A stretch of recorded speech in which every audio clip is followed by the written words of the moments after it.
Many Excel users prefer to use keyboard shortcuts instead of the mouse to manipulate the program.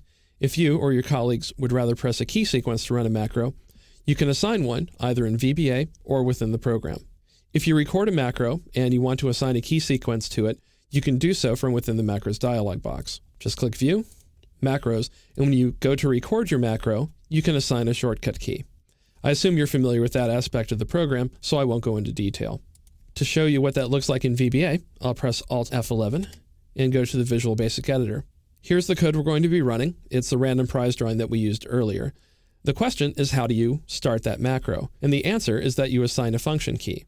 You can't do that here, though, in a regular code module. I'm in code module number 1. To do that, you need to create an event handler in the This Workbook code module. I have 2 event handlers, one for the Workbook Activate event, and the second for the Workbook Deactivate event. To the left of the sub keyword, I have the private keyword. That means other workbooks can't see this event handler. Now let's see what it does. Application.onKey assigns a key sequence to a macro. You put the key that you want to press inside of quotation marks and a curly bracket. So here I have double quote, left curly bracket, F4, right curly bracket, and then I close the double quotation marks. Then, after a comma, I indicate once again, in double quotation marks, the name of the macro that I want to run. Again, we have random prize, and that is the macro here. When the workbook is deactivated by moving to another workbook inside of the application, then Excel runs application on key again, but this time it assigns the F4 key to nothing. That means that you can now use the F4 key normally in those other workbooks. So let's see how that works. First, I'll see if I can run the macro by pressing F4, as I'm instructed here. I do, and my prize is 1 bottle.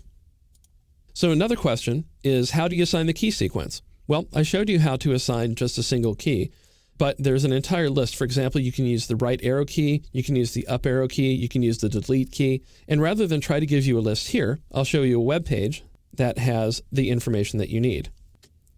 If you go to this URL on the Excel MSDN site, and scroll down, you see here the codes for backspace, break, caps lock, and so on. You can also create key combinations, such as by using the Shift key, the Control key, or the Alt key. And that information is here. So for example, if you wanted to use the Shift key, you would put the plus sign in front of whatever key you pressed. And there are 2 examples here. So if you wanted to press the Control key and the plus sign to run this procedure, you would use this definition. On the other hand, if you wanted to use Shift, Control, right arrow, as you can see, the plus sign is Shift, the caret is the Control key, and right is the right arrow key, you would have to hold down Shift, Control, and press the right arrow to run that macro. Enabling keyboard shortcuts makes it easier for you and your colleagues to run your macros. Bear in mind that assigning a key sequence to a macro overrides that sequence in Excel. For example, if you assign F9 to a macro, then pressing F9 will run the macro instead of recalculating your workbook. Be sure to assign the keys to an empty string in the workbook before close event, so the assignment doesn't prevent other users from using the shortcut key sequence as it was originally intended.